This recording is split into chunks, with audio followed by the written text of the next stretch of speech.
Hello, John. Let's see this question. Question says that let k be the sum of all x. Okay. So remember what is k in the interval of 0 to 2 pi, such that 3 cot square x plus 8 cot x plus 3 equal to 0. Then we have to find the value of k upon pi. Okay. So let me discuss a very basic key concept here. Key concept here is if there is quadratic equation. Okay, तो अगर quality equation है और उनके root है x1 comma x2, तो जो इनका सम आएगा ना, सम ऑफ रूट्स, वो आता है -b/a और जो प्रोडक्ट ऑफ रूट्स आता है वो आता है c/a। कौन सी इक्वेशन के ऊपर ये इम्प्लीमेंट है? Quality equation. मान लीजिए क्वालिटी इक्वेशन हमारे पास है ax² bx plus C equal to 0 और इनके रूट्स हैं x1 x2, तो ये चीज इम्प्लीमेंट होती है। ठीक है, चलिए इस प्रॉब्लम को मैं आपको दिखाता हूँ कैसे सॉल्व करना है और ये प्रॉपर्टी कैसे यहाँ पे यूटिलाइज होगी। देखिए हमारे पास जो प्रॉब्लम दी हुई है वो ऐसे दी हुई है 3 cot square x plus 8 cot x plus 3 equal to 0। Okay, मैं क्या करूँगा, let cot x is equal to y कर लेता हूँ। ठीक है, क्या आ जाएगा यहाँ पे 3y² plus 8y plus 3 equal to 0। अब इनके मान लीजिए दो रूट्स हैं y1 और y2। ठीक है, तो यहाँ पे क्या आ जाएगा y1 plus y2 is equal to -b/a, तो माइनस b क्या है 8, a क्या है हमारा 3।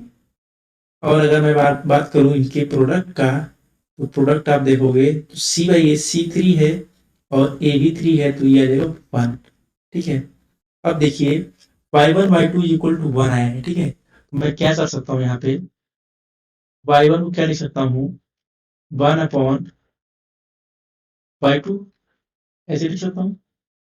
अब क्योंकि हमारे पास क्या था कि y is equal to cot x था। ठीक है, y is equal to cot x, तो मैं क्या इस तरह लिख सकता हूँ यहाँ पे, अगर इसकी मैं बात करूँ तो ऐसे इम्प्लीमेंट कर सकता हूँ cot of x1 is equal to 1 cot of x2।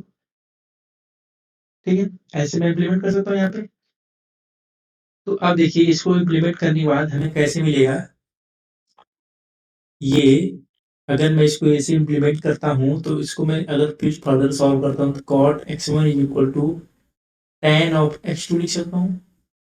Further हमारे पास जो x की वैल्यू है, ठीक है, ये जो रूट्स आएंगे वो बिलोंग करेंगे, हमें क्वेश्चन में ऐसा दिया हुआ है 0 से 2 पाई, यही करेंगे।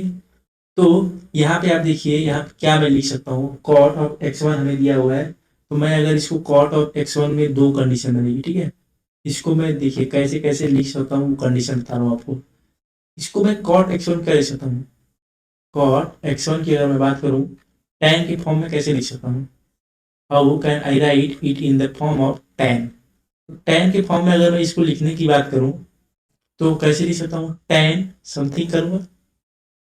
अब इसको मैं क्या कर सकता हूँ, क्योंकि हमारा जो रेंज है वो 0 से 2 पाई है, तो क्या मैं इसे लिख सकता हूँ पाई/2 माइनस ऑफ, इसको मैं कुछ इस तरह से लिखूँ x1 is equal to tan of x2।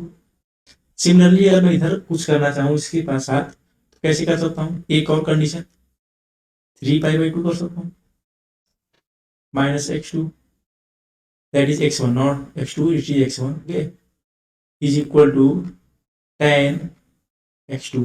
क्योंकि इसके बाद हम फर्दर मूव नहीं कर सकते कहाँ पर, आगे, दैट इज 5 पाई/2, क्योंकि हमारी जो रेंज है वो हमारी है 2 पाई तक ही है। ठीक है, तो हम यहाँ पे फर्दर मूव नहीं कर सकते, इसलिए हमारे पास यही दो कंडीशन बनेगी।